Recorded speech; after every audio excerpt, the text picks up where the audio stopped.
Video, I'm going to show you the difference between good and bad stress and an actual graph that relates stress to performance. It's really important that you understand where you are on the graph so you don't end up taking the last bit of stress over the edge as your last straw. I do a live training. Somebody asked me, well, Dyke, isn't there such a thing as good stress?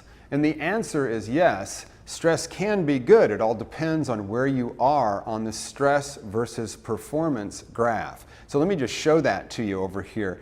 There's the graph, and as you can see, it's a bell-shaped curve.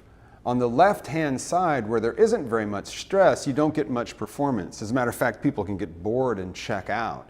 But as you increase the stress on the person, give them a deadline, ask them if they've completed the task, you'll see that performance increases to a peak, but then if I continue to apply stress, performance drops off rather dramatically, a far side cliff of performance.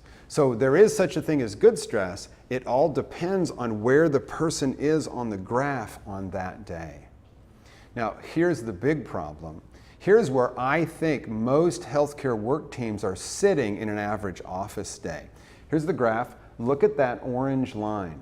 Yeah, I think they're past the peak and on the downward side. So if that's true for you or your team on any given work day, and I continue to apply stress, what happens? You fall off the cliff, you could completely decompensate.